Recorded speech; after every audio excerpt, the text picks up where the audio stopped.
Allah, Allah, Allah, Allah, Allah, Allah, ya Rasulullah. Assalamualaikum warahmatullahi wabarakatuh.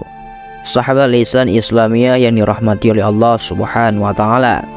Pada kesempatan kali ini, saya akan membahas ataupun saya akan menceritakan sebuah kisah yang berjudul Kisah Safiyah, sang putri Khaybar yang cantik jelita dan yang menjadikannya istri Rasulullah Shallallahu Alaihi Wasallam. Namun sebelum itu, buat kalian semuanya, jikalau tidak ingin ketinggalan kisah-kisah lainnya ataupun kisah-kisah terbaru, sebelum menonton video ini, jangan lupa untuk menekan like, comment, and subscribe supaya channel kita makin maju dan juga makin berkembang dan yang pastinya bermanfaat. Dan juga buat kalian semuanya, sebelum menonton video ini, nontonlah sampai habis karena nanti ditakutkan akan terjadinya kesesatan. Kisahnya sebagai berikut, mari kita simak.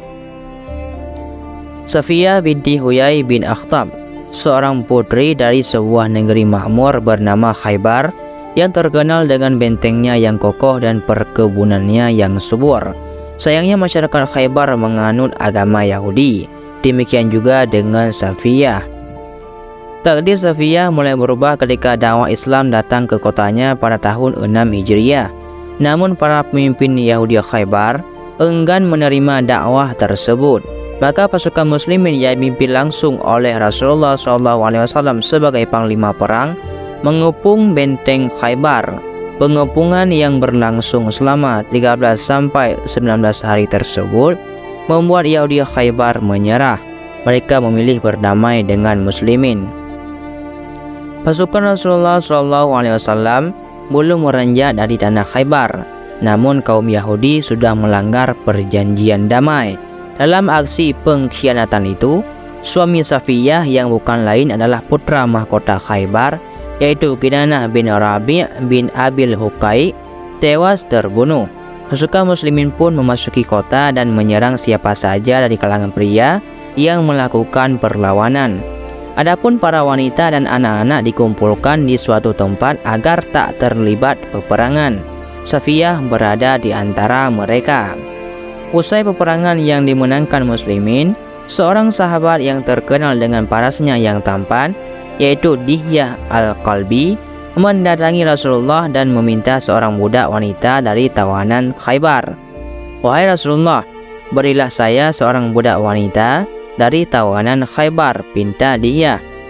Rasulullah SAW pun mengizinkannya. Pergi dan ambillah seorang budak wanita dari mereka. Namun ternyata dia mengambil Safiyah untuk dijadikan budak. Padahal sudah menjadi kebiasaan Rasulullah untuk memberikan posisi yang sama seperti dahulu kepada para tawanan perang yang mau berislam. Seorang penjabat akan diberikan kedudukan di negeri muslimin, seorang hartawan akan diberikan harta untuk membangun kehidupan baru. Demikian dengan seorang putri akan diberi kedudukan hormat setara seperti semula. Hal itulah yang membuat seorang sahabat Rasulullah mengadu, "Wahai Rasulullah, Anda memberikan Safiyah binti Huyai kepada dia. Padahal Safiyah adalah wanita mulia, lagi terhormat di kalangan Bani Quraizah dan Bani An-Nadir. Safiyah hanya pantas untuk Anda," ujarnya. Ayah Safiyah, yaitu Huyai bin Akhtab, memanglah pemimpin Yahudi Bani Nadir. Sementara sang ibundanya, Barrah binti Samuel, merupakan wanita terpandang dari Bani Quraizah. Baik Bani Nadir maupun Bani Quraizah merupakan dua kabilah besar bangsa Yahudi di kota Madinah. Sebelum Rasulullah SAW hijrah, kedua kabilah tersebut saling bersekutu dengan suku Aus dan Khazraj yang saat itu masih musyrik.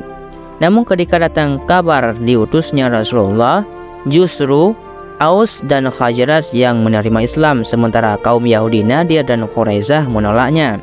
Sebagaimana diketahui, ketika Rasulullah SAW hijrah, Aus dan Khazraj merupakan kalangan muslimin Ansar. Dengan silsilah yang terhormat, ditambah bersuamikan penguasa Khaybar, maka status Safiyah begitu tinggi bagi kabilahnya. Maka Rasulullah SAW pun meminta dia membawa Safiyah ke hadapannya. Rasulullah SAW kemudian mengenalkan Safiyah pada Islam. Safiyah menyambutnya dengan sukacita. Ia bersedia memeluk Islam dan bergabung dengan komunitas muslimin. Maka Rasulullah SAW pun memerdekakan Safiyah dari status budaknya. Kepada dia Rasulullah SAW berkata, "Ambillah budak wanita dari tawanan Khaybar selain Safiyah." Setelah masa indah, yaitu masa menunggu atas kematian suami Safiyah usai, Rasulullah SAW kemudian menyuntingnya. Saat pernikahan sederhana itu, Safiyah yang parasnya ayu makin bertambah kecantikannya setelah dirias oleh Ummu Sulaim. Safiyah pun menjadi salah satu janda yang nikahi Rasulullah SAW. Sang putri Khaybar yang beragama Yahudi kemudian menjadi Ummul Mukminin, ibunda kaum muslimin. Ketika Rasulullah SAW melihat wajah Safiyah setelah pernikahan keduanya, Rasulullah SAW melihat sebuah bekas memar berwarna kehijau-hijauan di wajah Safiyah. Rasulullah SAW pun bertanya, "Apa ini Safiyah?" Lalu Safiyah menjawab, "Wahai Rasulullah, aku pernah bermimpi seolah-olah bulan menghilang dari tempatnya, kemudian jatuh ke pangkuanku. Sungguh, demi Allah saat itu aku sama sekali tak memikirkan engkau. Kemudian aku menceritakan mimpi itu kepada suamiku yaitu Kinanah. Lalu ia mendengarnya, segera ia menampar wajahku sembari membentakku." "Apa bentakannya?" "Kau menginginkan raja yang berada di Madinah itu." "Hah?" Demikianlah kisah Safiyah. Ternyata sebelum kedatangan Rasulullah ke Khaybar, Safiyah sebetulnya telah mendapat tanda menakjubkan melalui mimpi tersebut. Ia telah diberi tanda bahwa bulan benderang itu, yakni Rasulullah, akan menjadi pendamping hidupnya hingga akhir hayat. Safiyah hidup cukup lama setelah wafatnya Rasulullah. Beliau radhiyallahu anha meninggal di era kekhalifahan Muawiyah bin Abi Sufyan atau awal mula dinasti Umayyah. Jadi hanya inilah yang dapat saya sampaikan.